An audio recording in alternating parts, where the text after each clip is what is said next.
Isang mapagpalang araw sa inyong lahat. Ako si Binibining Silent Shane o Granadino. Ako naman si Jocelyn L. Sotabento. At ako naman po si Ninya Lindsay Potian. And now we are tackle about humanism. What is humanism?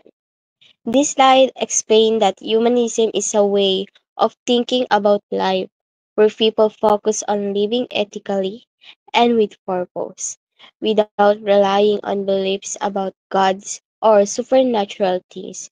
Instead, humanism encourages people to find personal fulfillment and happiness by doing good for themselves and others. This slide says that humanism is a philosophy or worldview that relies on nature and the idea that the universe is all that is real.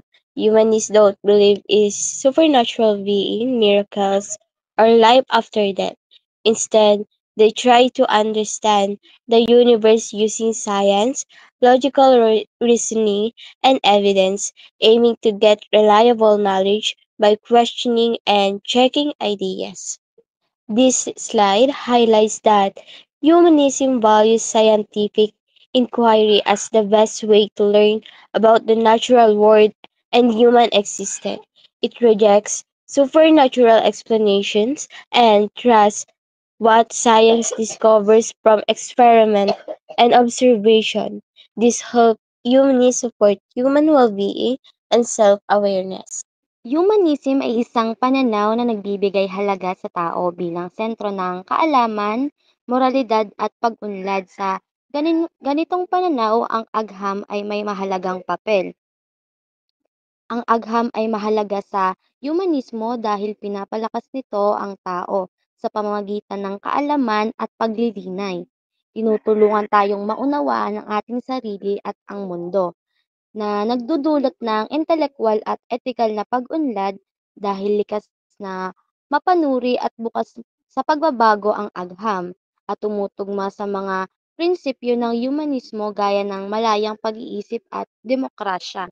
Sa pananaw ng humanismo, ang agham ay hindi lang koleksyon ng kaalaman kundi isang aktibong proseso ng naglalayong pabutiin ang buhay ng tao. Ginagamit ito upang paunlarin ang teknolohiya, medisina at etikal na pagdesisyon. Pinapahalagahan ng mga humanist ang independenteng pagsusuri ng kaalaman at nakikita ang agham bilang kasangkapan para sa makataong pag-unlad at matalinong pamumuhay. Ang humanist view science as powerful. Tinuturing ng humanismo ang agham bilang mahalagang kasangkapan sa pag-unawa sa mundo at sa pagpapabuti ng buhay ng tao. Nakabatay ito sa rason at ebidensyang empirikal.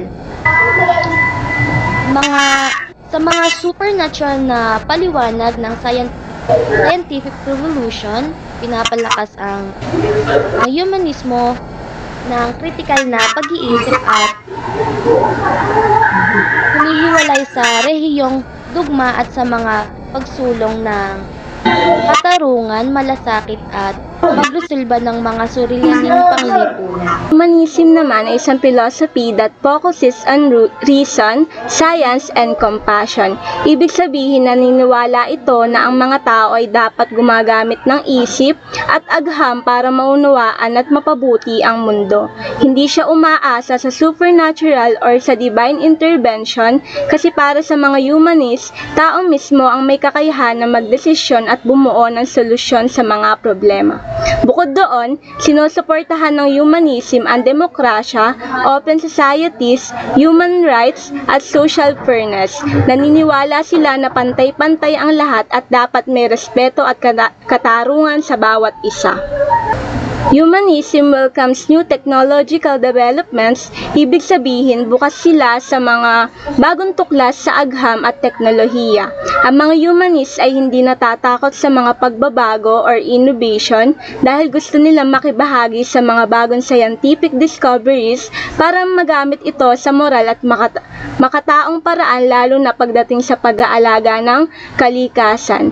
The journey of learning and discovery para sa kanila mas mahalaga ang proseso ng paghahanap ng sagot kaysa sa mismong sagot. Doon daw nararamdaman ang tunay na freedom at fulfillment, yung kalayaan na matuto, magkamali at matuklasan ang sarili habang patuloy na lumaki. Humanism is based on reason. Ibig sabihin, naniniwala ito ng isip at lohika ng tao ang dapat gamitin para maunawaan ang mundo. Hindi ito umaasa sa mga supernatural or divine powers para magbigay ng sagot sa mga problema sa buhay. Ang po ang